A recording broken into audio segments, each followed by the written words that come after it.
Check. I'm gonna get closer, right?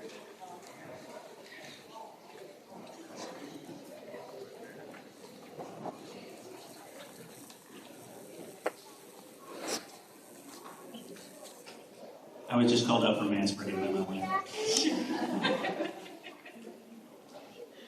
All right, so how's everyone doing?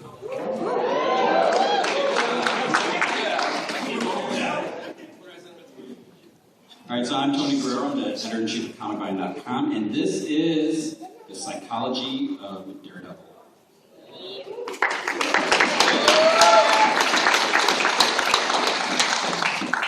We have a bunch of experts up here. We have Dr. Andrea Letamendi, Tommy Walker, Peter Shinkoda, Ruth Gage, and Christos Gage. Okay, so just so if you guys aren't familiar, we didn't read the program. We have tutor writers, we have actors, we have a psychologist. We have these, they know Daredevil, and they know psychology. So that's what we're going to talk about. So first of all, let's talk about what do you think Daredevil's, how stable is Matt Murdock? He's nuts.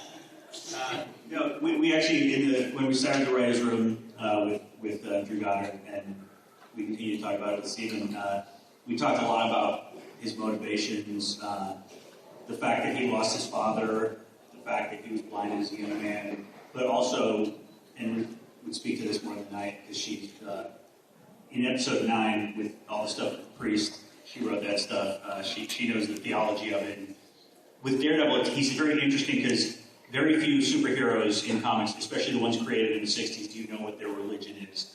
But Frank Miller in comics brought in the Daredevil Catholicism, and it became a big part of him. So he's one of the few mainstream superheroes where you know his religion. And from the beginning, Drew was very specific about wanting that to be a big part of his character. So that it's fascinating to have someone who is doing something that he's driven to do that he believes is crucially important, but at the same time is struggling with the fact that it really might damn his soul. Do you agree with that? Yes.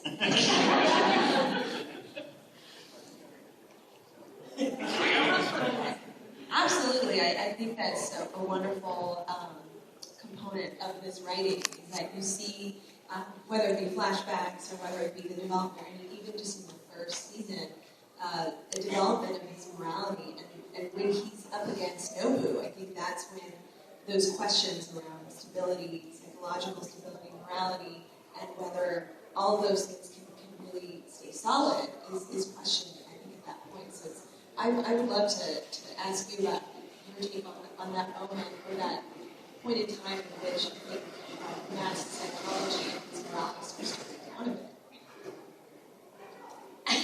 Well, it's a lot of people ask us, he spends the whole episode struggling over whether to kill Fisk, but then he kills Nobu. But it's very important. First of all, if you do anything, it's very important to make it clear that he didn't do that on purpose. It just happened. Secondly, we all know something about hand ninjas. They have a tendency to be resurrected. I'm not saying that's going to happen. Out of the hand? Put up the hand. Yes, put up the hand. Is that a spoiler? Spoiler alert! Never been said.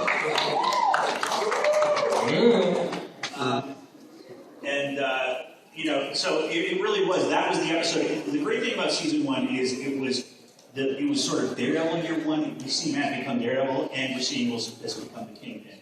And part of that for Matt was struggling with this question of. Now, I have no doubt that he would probably be okay. Someone's holding a gun to someone about to pull the trigger, and the only way to stop them is to kill him. I think Matt would be torn up over it, but he'd do it. But in terms of just, this guy is a menace, and I need to kill him to make sure he doesn't do something bad ever again, it's tough. And that's why, and then especially when he goes to Vanessa's art gallery, and that's actually the first face-to-face meeting, and he sees that Fisk genuinely and Vanessa genuinely love each other. They actually have the healthiest relationship in the entire season. So that was all very important. And then I would like for Ruth to talk about the discussions with Father Lanton, because those were important as well. Well, it's very interesting to me because Father Lanton was, from the very beginning, was sort of, almost Matt's therapist. So, he was used in a lot of different ways, but in a very traditional way as a priest. But we wanted him to be not just a priest that Matt went in and sat down and had a confession with, but someone who would actually discuss the things that Matt was struggling with him and would prod him and question him, so that when Matt would say, "This is how I see this particular thing in the Bible," because he's Catholic, but this particular moral dilemma, Father Lincoln would say, "But that someone else sees that moral dilemma in a different way. We're human beings and we interpret things differently." And so Father Lincoln really was supposed to be a catalyst for Matt to force Matt to question his own views on things and question his own feelings about what he was going to do. And when we were writing the episode, Ruth said, we really need to find an actual quote from the Bible that Father Lanton could use. And she found the one, I think it was Psalms 25, about as a muddy river or polluted fountain, and I'm probably blowing it here, but so is a righteous man who gives way to sin.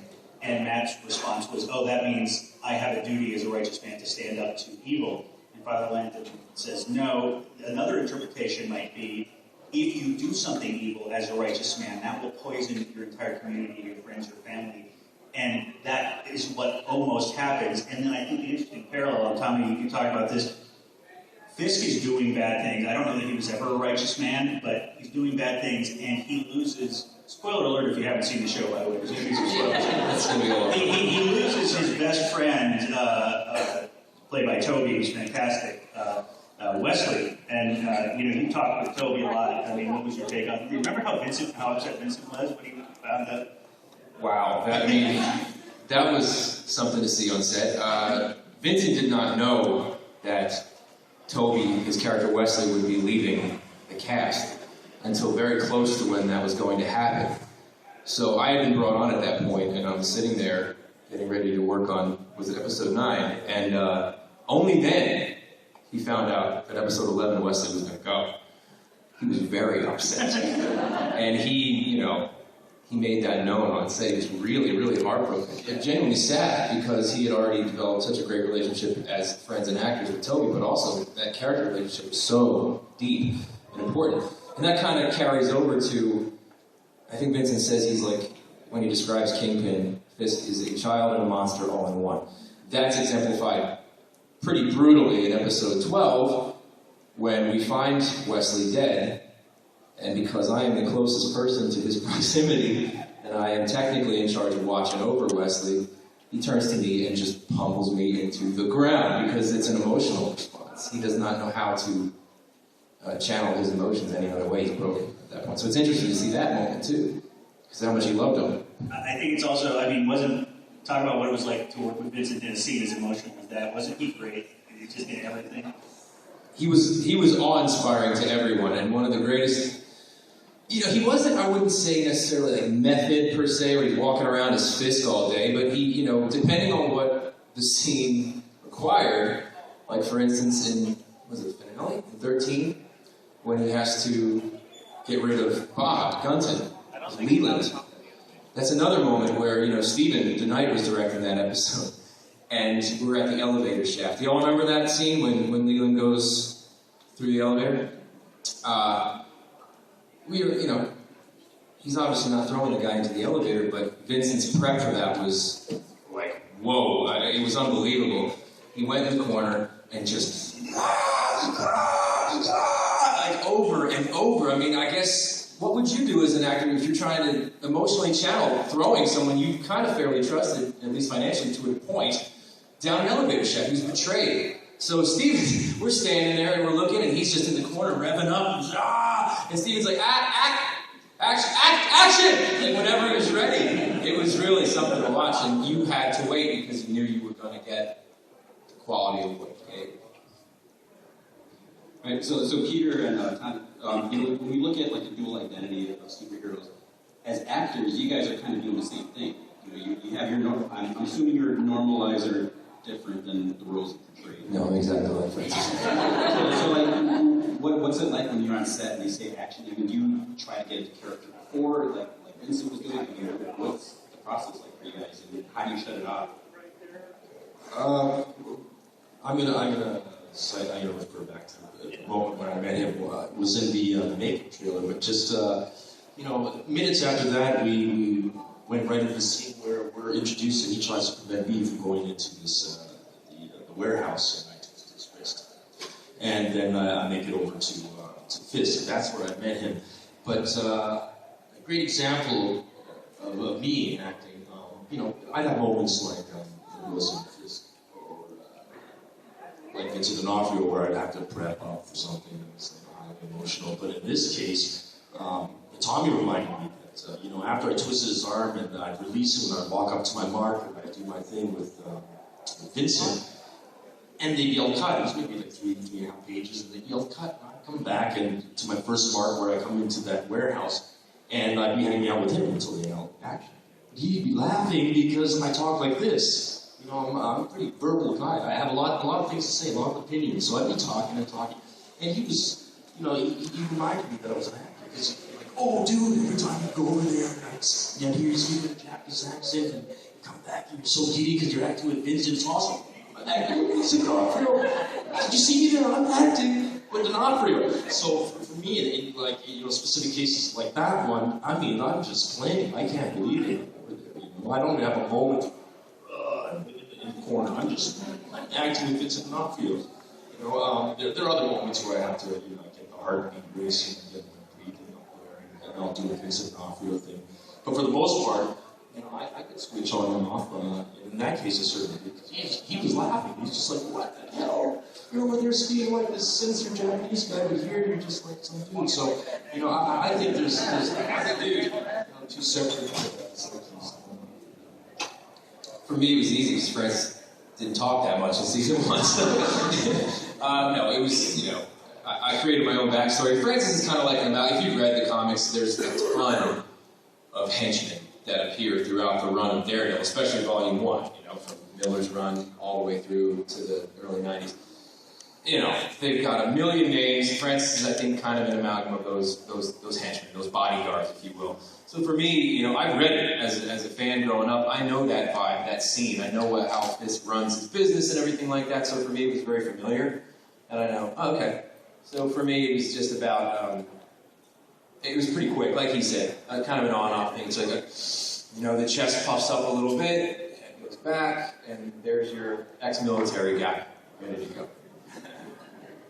So like with Francis, what do you think is his motivation? He knows he's not working for a nice guy.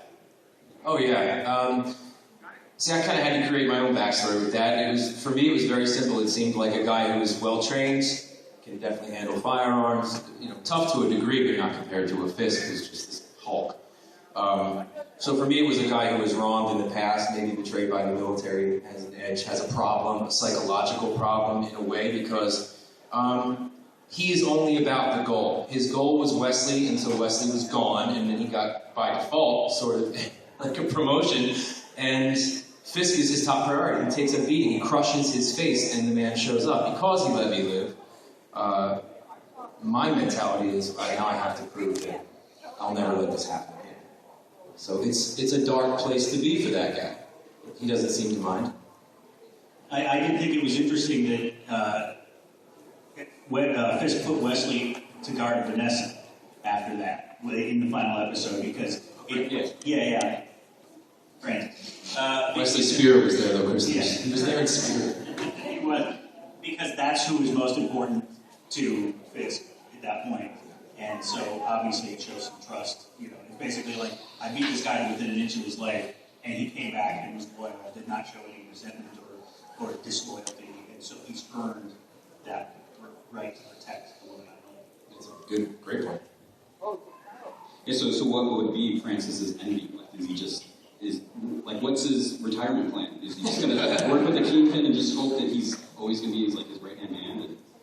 Now that that would get into spoilers now, wouldn't it, Tony? No. We'll have to wait and see. We'll have to wait and see. I can't say that I planned too far ahead from that. You know what I mean? From what I understood, there was actually a point where Francis was being considered to just be put to rest right in episode 12. That Kingpin was just going to beat him to death. That was an idea, right? Yeah. And I don't think there's a single character that wasn't at some point considered to be killed. Francis is definitely like it. And then, of course, Stephen DeKnight and the team, started piecing together what was necessary. Fisk would have absolutely no, if he were ever to get out of prison, escape, or something like that. And he's got Vanessa to be cared for. So I think there was that moment where it's like, let him go. And then Francis, I think at this point, we'll just have to wait and see where his motivations go. Peter, how would you describe Nobu's motivation? He's a businessman, but he's got obviously. Yeah, I think on the outside, he's portrayed kind of like a businessman, but certainly his aesthetic suit, the one suit that he wears all the time. But I think that he's driven, perhaps almost religiously, like Matt, except that I think the stakes may even be higher than for Matt, for Nobu than Matt Murdock. Matt's been on the earth maybe 30-something years, but the way I played it, the way I assumed that he perhaps maybe, a member of the Hand, I thought that maybe he had, this is a process, he's on some program that's been going on for perhaps hundreds of years. So I think that to fail at whatever he was attempting is like, you're going to hell a million times. I really think that, he is a kind of a global kind of plans. So I mean, that's huge. And it's not only affecting him, he's a representative of perhaps thousands and thousands of people, devout followers.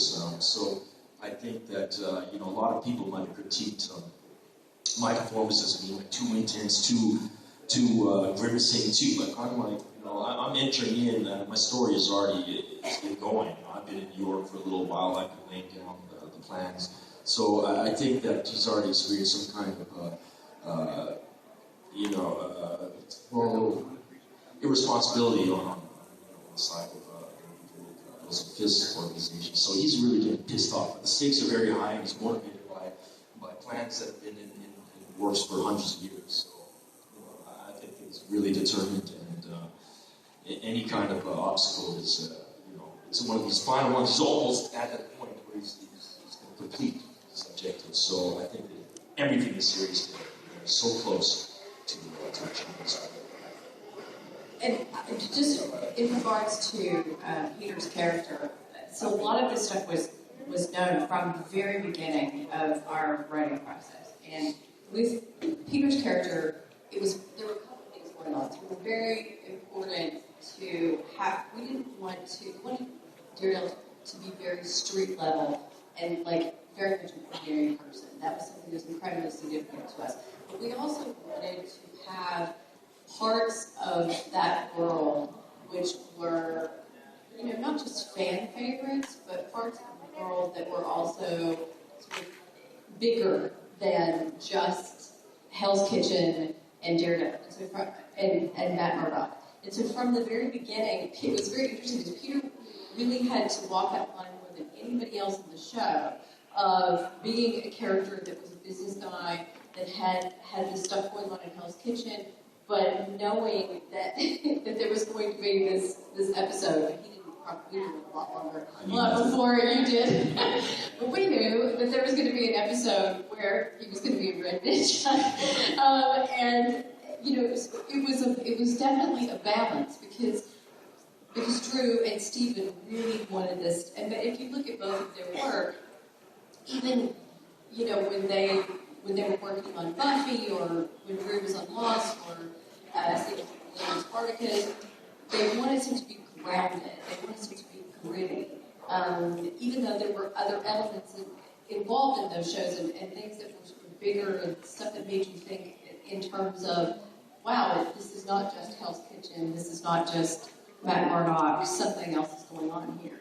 But your character was really the only character where we let that, sort of let the cat out of the bag, which was, oh, wait a minute. The bigger plans really are It's all there. Bigger plans, right? It was a bit of a hint, I mean, there's a reference to, well, he doesn't have a suit of iron or a magic hammer, but this does take place in a world where there are gods with magic hammers running around. Not in Hell's Kitchen, per se, but, and that was the closest we came. And here's something I probably shouldn't say. Early in the writing process, there was some talk that Matt in episode 9 would be fighting a character named C.A.G.E.Addicts from the Frank Miller comics, that Nobu was going to bring in C.A.G.E.Addicts, and we all thought that was cool because C.A.G.E.Addicts is this unstoppable undead assassin from the hand, and then we realized someone who's never read the comics is going to be like, who's this new guy all of a sudden, That would be me. Yes, the only person in the writer's room who had not read the comics, and she was like, should I read the comics? And we were all like, no, we need someone who has not read the comics. So what I said was, okay, we have this character that we've established, and we come to know him, and then he's just going to bring in somebody else like that. I want to see what happens with this character. I want to see this character evolve. I want to, so that was definitely. I mean, it's very easy to do that in a show because there's so many cool characters in the comics that you're just like, oh wait a minute, we'll do this or we'll do that. But then, like I said, it was very important during the sequence that everything stayed grounded, and that even though we did those things in spirit, that we knew the people that we were doing it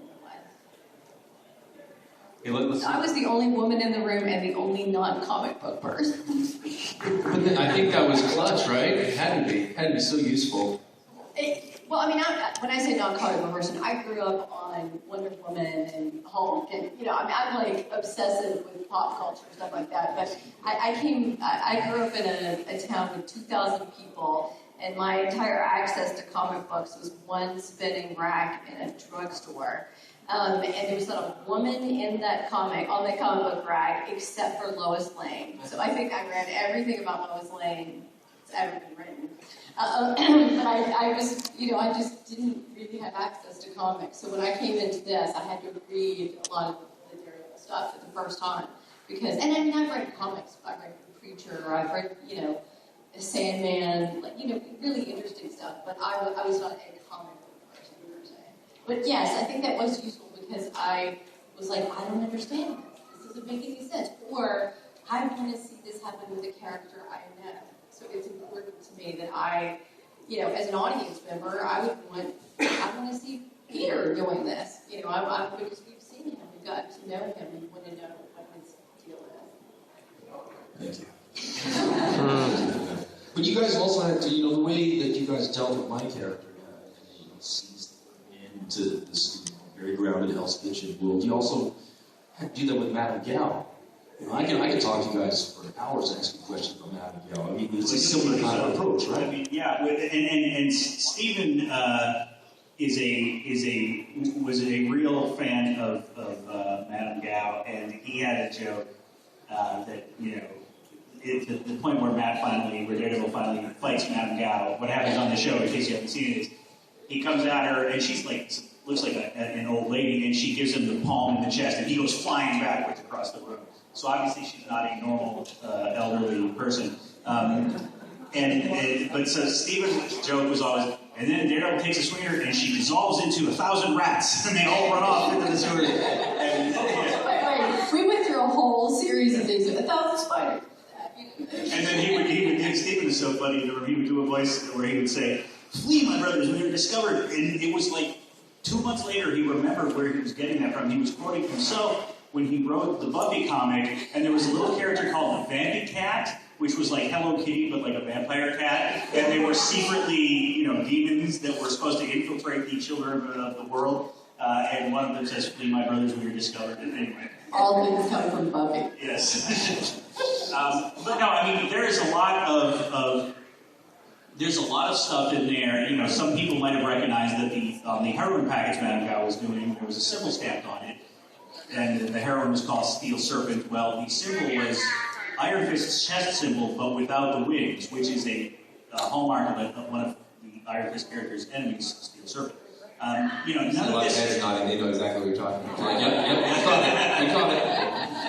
So none of this is to say that you're going to be seeing any of this in the eventual Iron Fist show, because another thing, there will be a showrunner of that show, a writing room of that show, and they'll do their own thing. But it's sort of like we wanted to set the table of stuff that people on other shows can use if they want to. And Stephen was big on that, and he really wanted, to suggest, like, there's a line where Madame Gao leaves, and she's talking to Leland, and she says, I'm going home, and he says, China, and she says, somewhere much further than that. So stuff like that is all meant to sort of make people go, ooh, I want to know what that is. There you go. All right, well, let's dive into Matt Murdock's side again.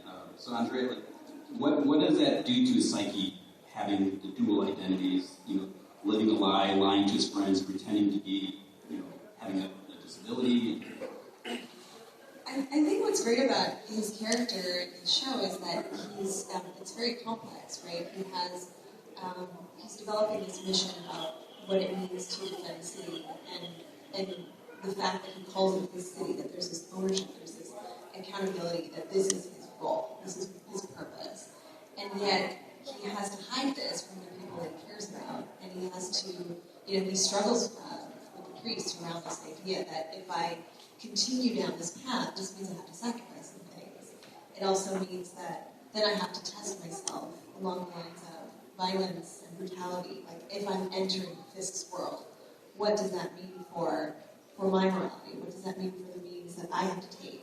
So I think it's great that there's this duality with his psychology, that the positive side is that he's developing this amazing superhero role, this character, this identity, and yet he's having these very human struggles that a lot of us have, what does this identity mean for me? How does it affect the people that I care about? And then we start seeing that people are getting hurt and getting killed, right? So how do I participate in that, or how does my participation in this influence that violence and brutality? So am I just becoming another cog in this brutal world? So I think all those complex identity issues are really great and really relatable.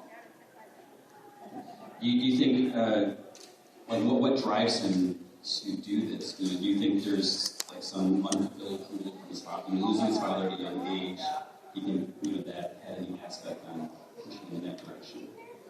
And that's great. I mean, obviously a lot of superheroes have an origin story. A whole lot of superheroes have trauma as part of that story. And what's great about his character is that he's, it's not just about that initial accident that caused that blindness. There's a lot of development around the relationship with his father, losing his father, and in my world we call that post-traumatic growth. The idea that after something really saddening and horrific happens, big loss, you can actually get stronger. You can actually develop a really strong character after that. And I think that's what he's doing. That's sort of what he's pulling from to develop that. And when it comes to post-traumatic stress and whether he has PTSD, I think that I don't know. I think that he's still struggling with the aftermath of everything that's happened. And when you live in such a brutal world, like the one Wilson is sort of leading throughout the majority of the series, you sort of have to realize that a lot of people are experiencing trauma and adversity and loss, and this is just that's kind of an eye-opener that it's not just Matt that's experiencing that. Well, one interesting thing is that Drew started from the very first episode was when he's doing that first confession, and he says that I think it was his grandmother said the Murdoch boys have the devil in them, and I think he's referring to this deep anger in him. But I remember having a conversation with Drew about this. I personally think Matt is very angry about having been blinded and losing his father, and I think, and he wouldn't admit this, I think he's angry at his father for leaving him, but getting involved in the situation that got him killed. And I think in some ways he channels that by going out and beating up the sort of people who took his father from him. So that's that's just my perspective. And the other thing with Daredevil, he's known as the man without fear. But losing your father at a young age and not having any parents, wouldn't that kind of make you fear, put death in front of him, like knowing I could die? And yet we see him as Daredevil. He's out there and he has no fear whatsoever. He's not concerned about his life. I think kind of interesting because there's this reality, like, I think he does know that he's completely at risk, that he has this amazing hyper sense superpower, right? So he has these abilities that other people don't have. But I don't think he thinks he's invincible. I think he thinks that he's as close to death as most people. And maybe it's this anger that you're referring to, that there's this exhilaration around being that close to death. Does that make sense? Like, that actually pumps him up to really fight the fight. That's kind of what keeps him going, is that he's able to put all of those emotions and that feeling of revenge and those feelings of anger, and he's got this superpower that he's able to utilize. But it's all kind of tunneled into that going into that world of violence and brutality. Endgame is, obviously, psychologically, there are a lot of parallels to Daredevil and Batman. I think we all know that. Now, granted, Batman has powers, Batman has a lot of money and tech, but there is that endgame kind of psychology parallel with Batman. There's got to be a fear that is faced. He's inducing fear upon criminals by the way he looks, the way he approaches things. Daredevil's got horns, a strange outfit. Like, in the alleyways, he's attacking in that way. He's facing his own fear by inducing fear, things like that. So I think, I'm sure you all can relate that Batman and Daredevil would compare a lot in that way specifically. And I think that's interesting. It's like Marvel's answer to that, but on that much higher level. Look at Frank Miller's run back in the day. I think he paved the way for what he would eventually do on Dark Knight Returns, and it all started in his run there. There are a couple other things that drive Matt Murdock. He's part of the stick, at least in the Frank Miller one. The stick comes in and changes. So he's kind of driven, or kind of like corralled into a certain lifestyle and idealism. And then there's also the fact that I think one point in one of the episodes he said it was my fault. He wanted to win for me. There's a huge guilt riding on him. So it's almost like he's systematically putting himself out in harm's way because he perhaps could be suicidal. He feels a hell of a lot of guilt. That guilt is a big deal, but I think he would admit that there's the anger in there too. Why did he want to win because of me? Why didn't he just want to stay with me? But you're absolutely right. And what's the interesting thing with Stick is that Stick channeled his anger, grief, and everything into training and fighting and being able to function, and also controlling the senses that were overwhelming him. But at the same time, there's that line.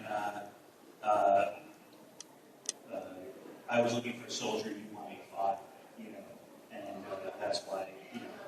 And that's why he left. So he's also really angry at Stick for leaving him. Poor man, everybody just leaves him. Get abandoned all over. Except Foggy. And what does he do to Foggy? He screws him over. And Foggy had every right to spend half an episode chastising him. That's right. It's funny because we talk about Foggy as the moral center of the show. Like, he's the guy he's what it says on the box. Okay, when you meet Foggy, you see Foggy, that is who he is. There's a lot of illusions. Karen has some interesting stuff in her pack. Foggy is the one who just lays it all out there, and he's the salt of the earth, and so in a lot of ways he's the moral center of the show. Now, what about, how does Matt Murdock come to terms with what he's doing? Because we can agree, he's a good guy. He's trying to get rid of all the evil, yet he's kind of a bully to the criminals. He's torturing them, he's inflicting trauma on them. But then at the end of the day, he's got to take off the mask and put on a suit and try to be champion of justice. So people behave on the internet. They hide behind the internet. They push people around, say whatever you want. He puts that mask on. He's kind of afflicted with the same. Daredevil, internet troll. Now, the interesting thing about so we did talk about what kind of person takes an oath as a lawyer to uphold the law and then says, but when it doesn't work, I'm going to put on a mask and go out and beat the hell out of people. And it's got to be someone who's tremendously conflicted. Having said that, there is definitely some degree of I don't want what happened to me to happen to anyone else. And there was that great moment in episode 2 after the amazing hallway fight, which was all one take. In case anyone is still wondering, where he brings the little boy, the kidnapped little boy out, and he says, "Let's get you back here, you dad." And Drew wrote that. The pilot had been written before the room was assembled by Drew, and he wrote that while we were all together. And we all read that, and we were just like, oh my God. I mean, it was just so... I think that was a very much, this is why I do what I do in a lot of ways. So there's that, and you can't deny that, if nothing else, I think at the end of the day for Matt, he went home that night and he was like, I got all the way back to his dad who would have been killed otherwise. That brought a tear to my eye at the premiere when we saw the first two episodes at the red carpet. Was that the first time that was the first time you saw it? That was the first time, yeah, I'd seen it. And having been a fan of everything and knowing that goal at the end of the day, justice when obviously the day job fails, that blew, I cried because of his relentless, he used everything he had, and Chris Brewster, the stuntman for Charlie, exemplifies that physically.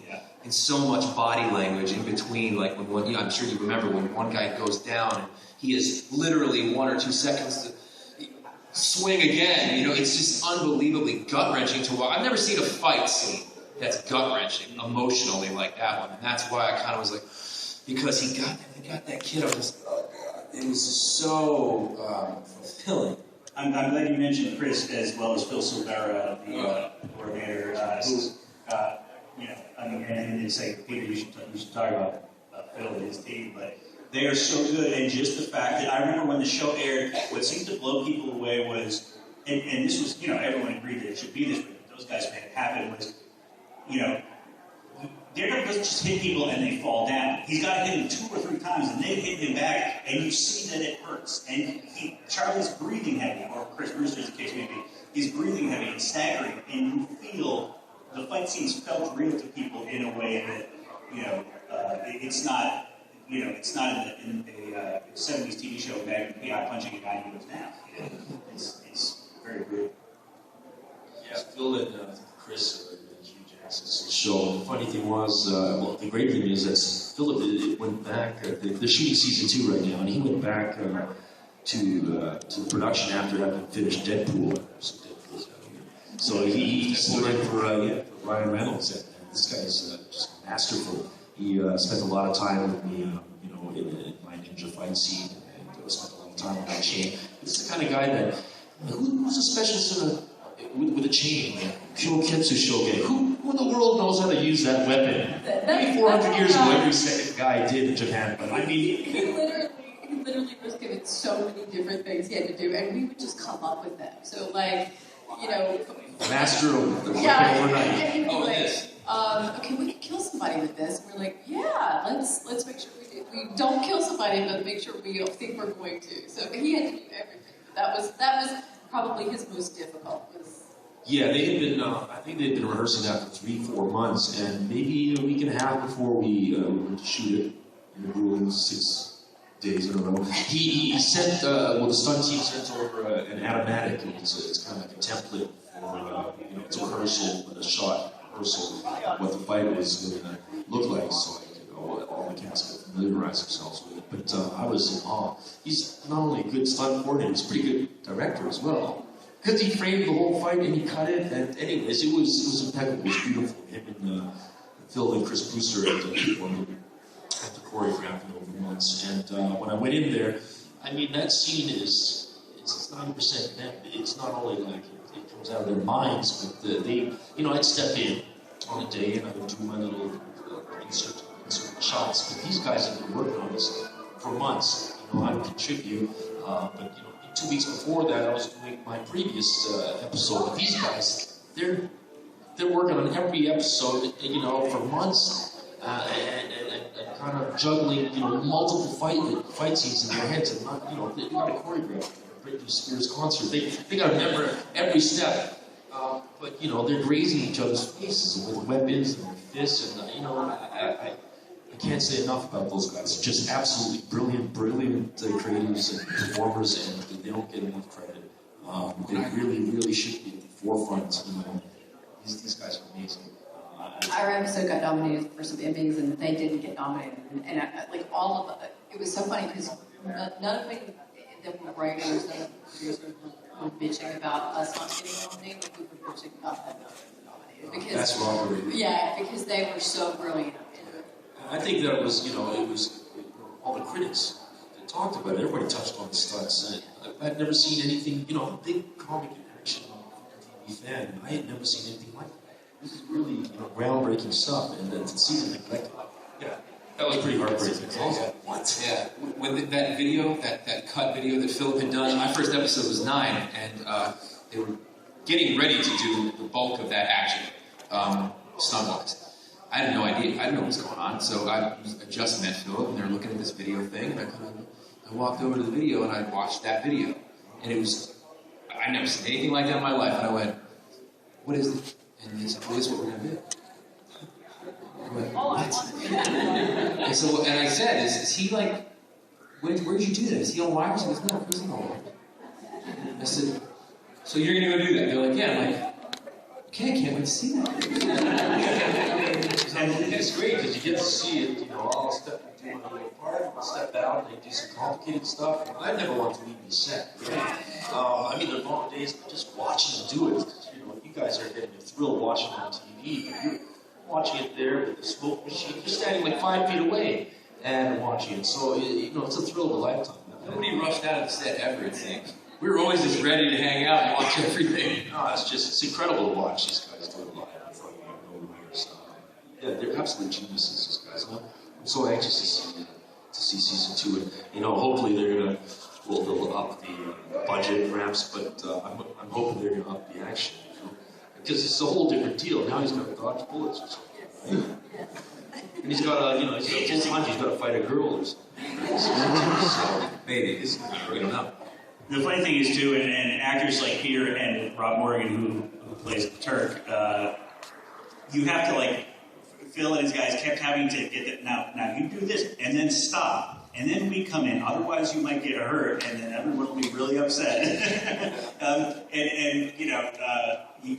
The actors, all these guys, and Rob was hilarious. I remember one day when we were in an alley, and it was raining like crazy, Rob was supposed to be like, now go over here and lurch like you're going to fall. Don't actually fall. Every single time he threw himself face down onto the street. He was like, oh yeah, sorry.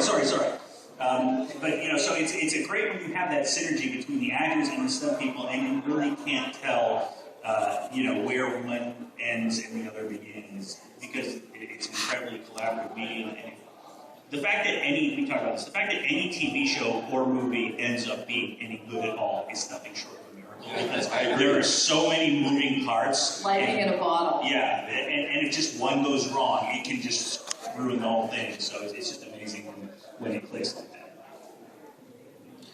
Okay, let's go back to talking about Francis Nobu. And so we mentioned fear before with Daredevil. Where does fear come in with their characters? I mean, do they have any fear when they get into their, about to fight this vigilante, they're creamed by Kingpin?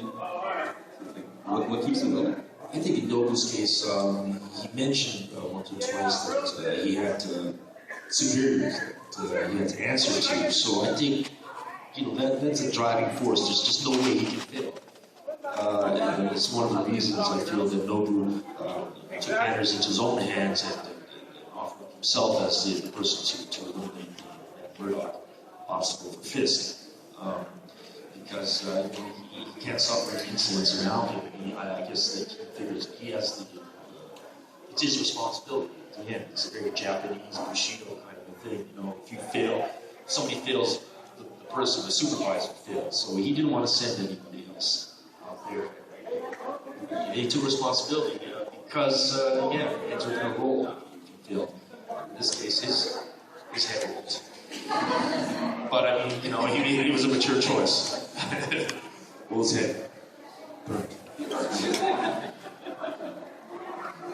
With Francis, I think, he has found a new team. This is his new team, Wesley. And he doesn't have a lot, I think. And he's very, very kind of... It's like loyalty in the military. You're in a squad, you're in a team. And I think something went very wrong with him in the past. And this is his new existence. And there isn't a lot involved except loyalty and money. And this is my new existence. I'm making money doing this. And I don't have anything. And there's something missing in him that this is okay. What he sees every day in the business that Fisk runs and how he participates in that, especially as things escalate. Is there fear involved? Absolutely. Just like being a soldier in the military, of course there's fear involved. I mean, there's so much unknown, but when you're facing, for instance, you lose someone that you care about too. It's not like Francis is not emotional. Like we see him find Wesley with Fisk, and it's devastating. It's like, if you see the look on my face, it's, oh shit. Oh no. And when Fisk turns to me, I think you can probably see that there's not, pride on my face at that point. Like, it's just like, oh no. I'm dead. But you face it. As a soldier, you stand there and you're going to take it. If you're in that predicament and you're kind of helpless. So yeah, there's fear involved. But I think that's all I have to say about Francis in terms of that. And let's bring up Vanessa. What do you guys think is her motivation? She meets this guy Wilson Fisk, and then little by little she finds out more and more what he's about, and then she's right there. Francis, that goes back to loyalty. I mean, he's the only one that can basically ensure the fact. I mean, he's on the phone with like, you wait in the helicopter, and we're off. It's gone. That's my new mission. That's the soldier. That's my new mission. That's my new goal. And the only thing that matters now is getting her out of the country, keeping her safe until we figure out the next plan of attack. You know what I mean? The next stage. We talked about it. Vanessa was one of the interesting characters because in the comic she was introduced in a Spider-Man comic, and she was already the Kingpin's wife. So her last name, she didn't have a last name before the show, a maiden name. Her last name was Fisk, always in the comics. So there was some backstory there that we were able to, we didn't fill it in per se, but talk about and speculate. And there's obviously something in her background that made her, get to know Fisk. And, she was more upset by him lying to or deceiving her, being less than honest with her, than she was about the fact that in his business, maybe he kills people. So, I mean, that to me is interesting. Well, yeah, I mean, it was very important to us with all of these characters, but we particularly had these discussions with the female characters that we wanted to do interesting stuff, and we wanted to explore interesting things. So we didn't want her to just be Fisk's wife. We wanted to start in a different place and see that she made choices, and she decided that that was the direction that she was going to go in, and a lot of people who said, they're like, wow, they had like the best relationship in the show because she found out who he was and she accepted him for who she was and who he was, and she loved him, and that was something that was very important to us from the very beginning. With her character, with all of the characters. We had a little bit of more trouble with Claire's character just simply because we had Rosario for less time. So we didn't have her for as many episodes as we did other people. So it was a little bit more of a challenge to try to give her character more depth. And she was supposed to be kind of one of the moral centers of the show as well. But just because of the time factor. Right, and I mean, she was terrific, and she gave so much just by her presence. But her schedule, of course, we only had her for. We got her back for episode 11, but it was front loaded with the episode we were able to have her for, and we weren't really able to get into her background. But I think her presence did make her that moral center. Yeah, she was. Yeah. I mean, she got who that character was supposed to be the second she set foot on the set. She's one of the best actors in the show. Certainly better than. Oh, you're right here. Sorry. An interesting thing to watch with Vincent and Ayala on set too, because I mean my entire existence was basically with them. It was with Toby, Ayala, and Vincent. Was that Vincent, like I said, he wasn't necessarily method off set or off camera, I should say, but he was very gentlemanly to her in the sense like, and I think he's probably a nice guy anyway, but just hanging out, he's a really, really sweet guy, but he was extra attentive to her, which I think helped translate that relationship a little bit easier as soon as you say action. So when she was sitting there, she's cold, and he's like, oh, here. Wow, did you guys feel that? Is everyone okay? Okay, so, I do have superpowers, but this You do now. It's a live wire. Hello? Okay. I don't know why, I think my telekinesis just wiped out that mic. But, like, for instance, when I yell it was she get all cozy. And it was very, very, like, when you see them on camera, it's like, oh my gosh, that was very Wilson and Vanessa. And all right, it's time for you guys. So we get up, we go to set, and he's, okay, her hand, come up, and he'd walk her over, and then they'd say action, was already there. But it wasn't exactly method, but there was this thing happening there the whole time. It was very, very noticeable off camera. Vincent was remarkable in the sense that, he was the most experienced actor on cast. I think so. And you could just tell that he had been there and done that, and he knew whatever situation was happening on, because like, when we were there, we were shooting episode 9. It was really complicated. I mean, we were setting people on fire. We had, we had weapons that were really dangerous. So it could be a very tense shoot in the sense that people wanted to make sure everybody was safe. People wanted to make sure we got through the day, which we did. We had to do reshoots. And so even the more intimate scenes, like the scene in the art gallery, those scenes were probably a little more intense than usual, just simply because of the time of production, because of what we were trying to get in. And Vincent knew that. And so whatever the situation was, we couldn't get something done, and I can't remember what it was, but in the gallery shoot. And so we kept having to do stuff over and over again. And everybody was just sort of worn out, because we're also doing these big, huge action scenes, and so everybody's kind of tired. And he immediately pulled all the actors together, and anybody that wasn't, setting stuff up and started telling stories about, this particular movie that he did with Stanley Kubrick, or this whatever. And it was just to sort of, keep the morale. Just keep the morale of everyone that was there, and also to make them feel like they were part of something, and that this was,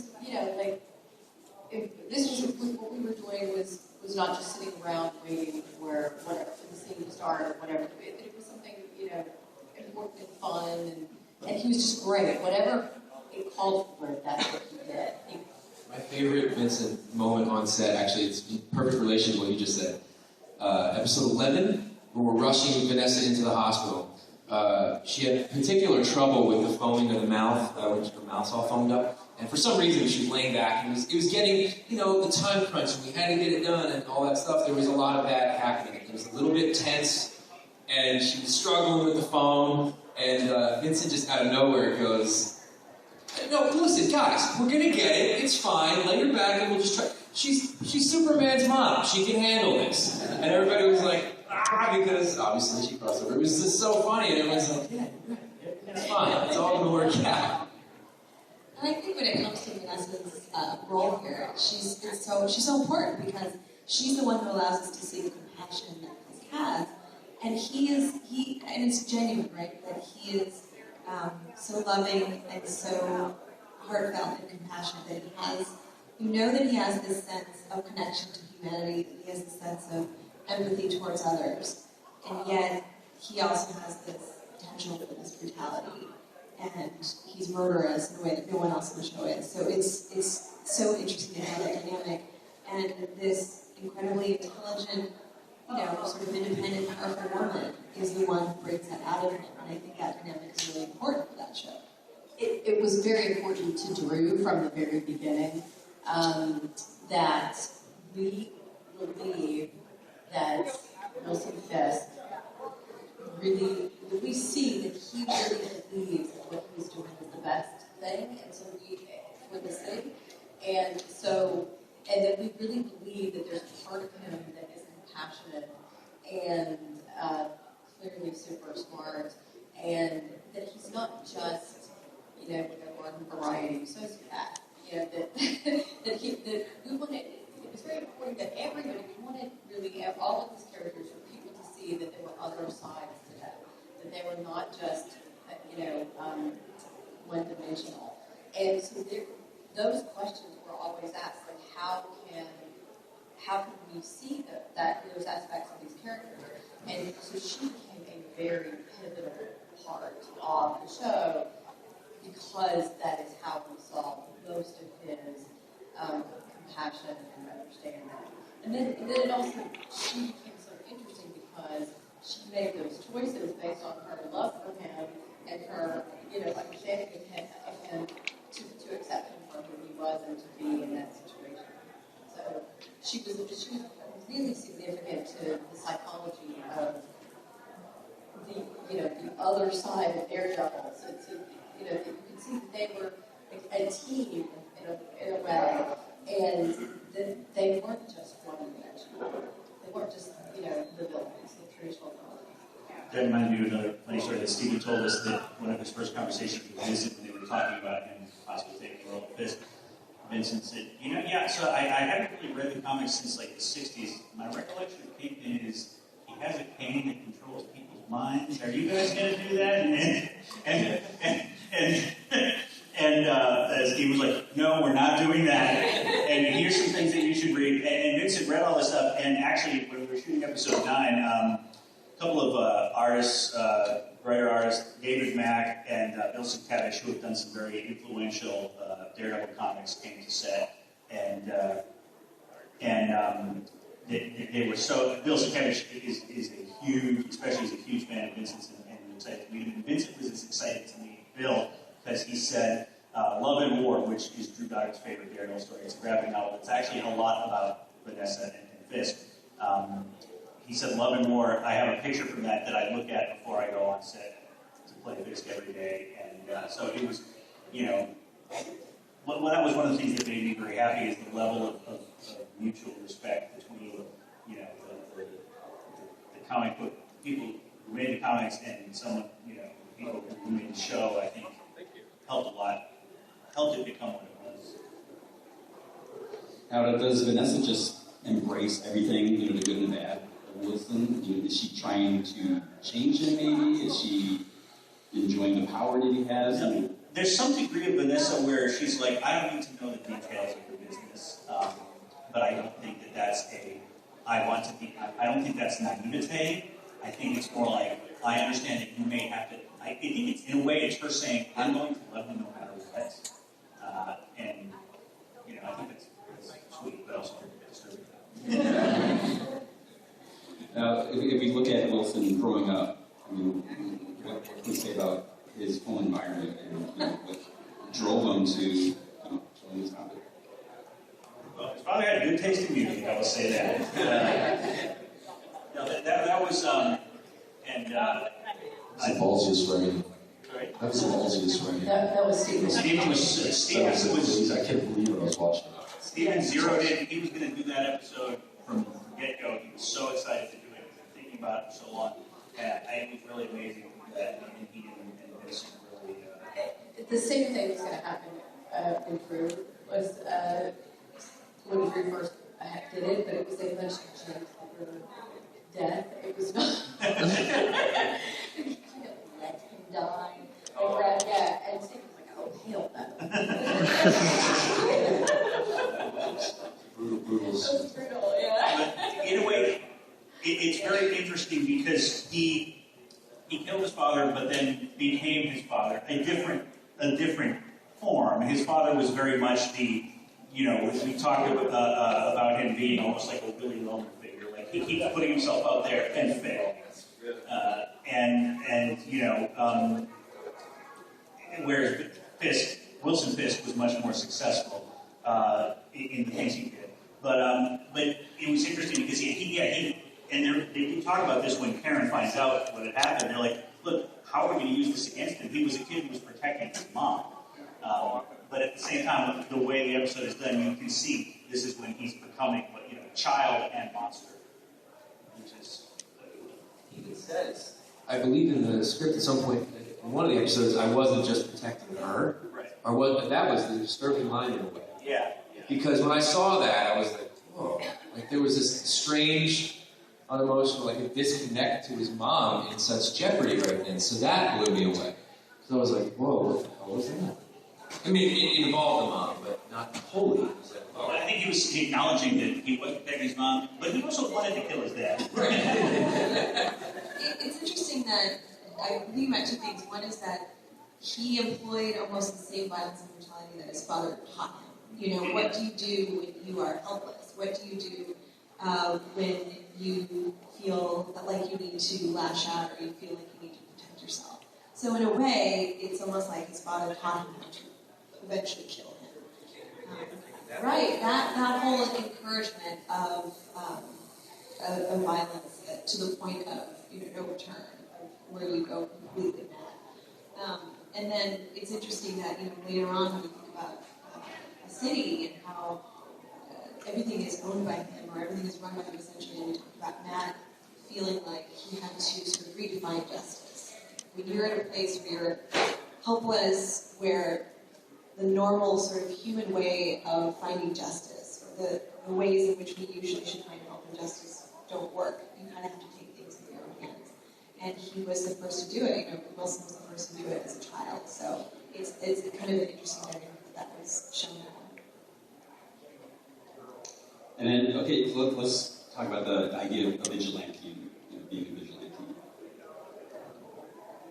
Do you think this is the right path? I mean, because basically, Daredevil is setting up the criminal element, and for some, there could be that thrill, seeing what they can get away with, knowing that there's, I don't think people are going to seek out and encounter them.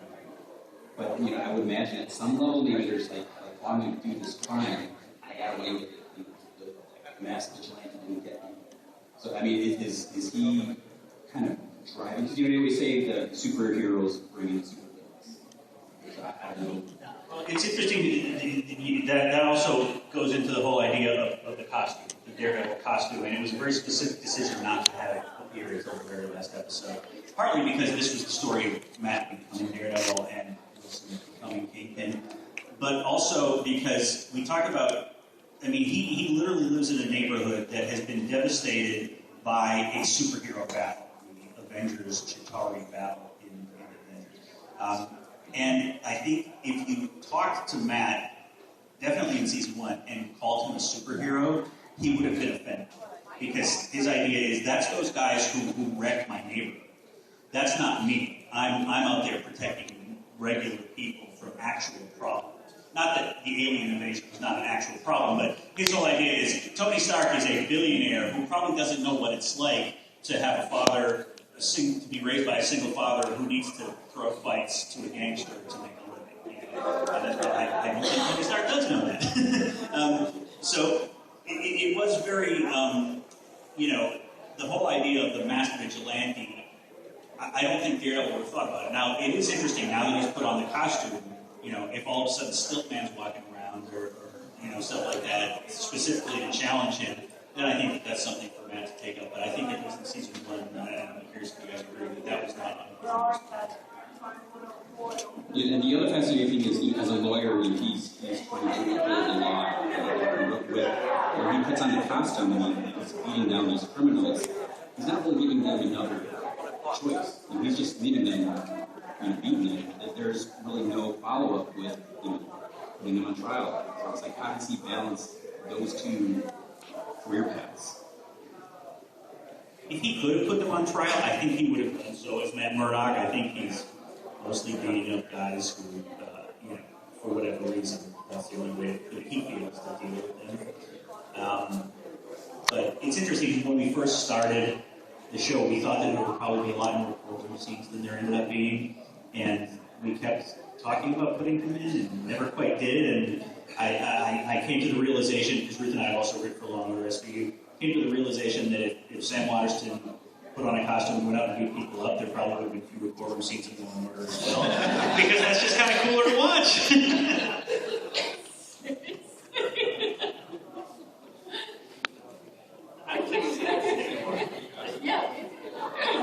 you guys ever cross paths with Vincent because of Law and Order? It's really funny because they were all very, very separate. the people who worked on it are hilarious because Daredevil was notoriously cheap. So he really is. So he, maybe not a supermodel, but he is notoriously cheap. Oh, snap! No, but he always wanted the actors to come from one Law and Order to the other, but he didn't want to pay them. So seriously, so they just refused. I think he just wanted to pay them like a guest actor fee, not like here's what you get for your per episode fee. Per episode fee, if we would just get like a guest episode fee, and people don't realize, but seriously, on all the Law and Order shows that we were there, the guest actor episode fee was $5,000. And they would not pay you to fly to New York or for your hotel. So if you were coming from outside of New York, literally you were spending like your whole paycheck to be on an episode of SVU. Now I will tell you, like in our episode we had Michael Emerson, who then got lost, and we had Viola Davis. So they were like amazing guest stars in your episodes because they were almost always doing theater in New York. Elizabeth Mitchell was one of our favorites. But seriously, it almost cost you money as an actor to do that.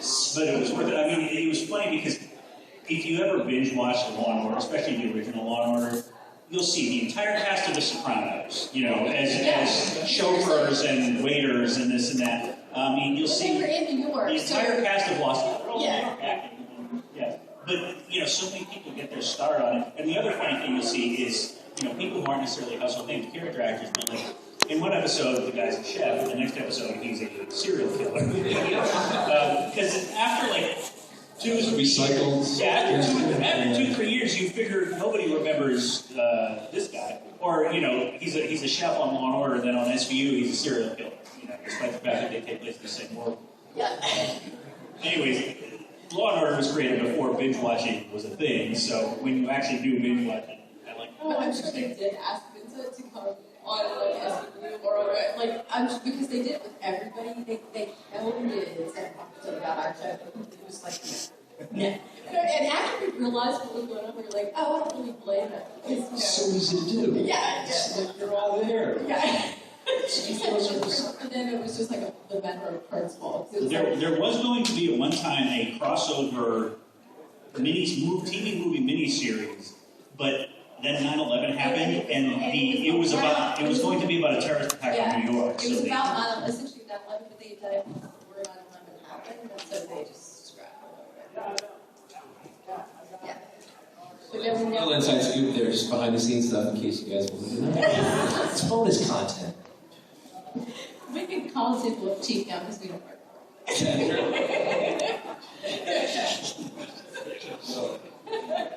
All right, let's close with one last thought. Now that Daredevil has a costume, is that you think that's gonna change his mindset when he's going out there protecting the city? I think it has to a degree. I mean, let's face it, he's not in the vigilante costume. He has more protection now. Let's not blur the line between he's not. I mean, I think he has to. We talked about this just earlier. He has to face the fact that now he's probably going to be mixing it up. Likely going to be mixing it up with a little bit more ethereal characters and high-tech superheroes and things like that. Title superheroes. So he's going to have to, I think, ask himself that question a lot deeper. Is he now in that mix because of the grandiose? It's not that great, but he's in a costume with horns and all that jazz. So is he or is he not? I think he's going to be facing that a lot. He's got to.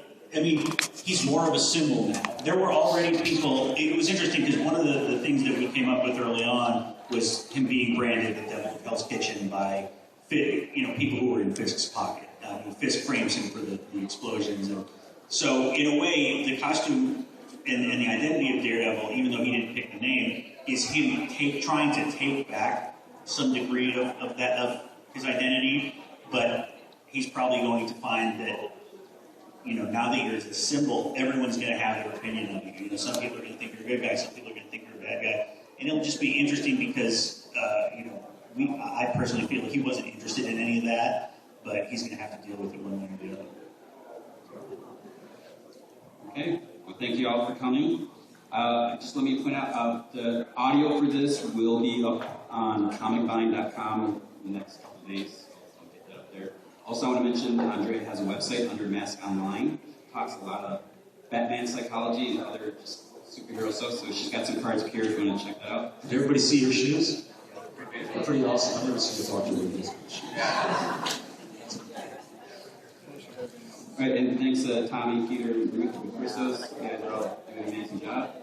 Sorry, Peter. Slowly getting over it. All right, thank you all for coming.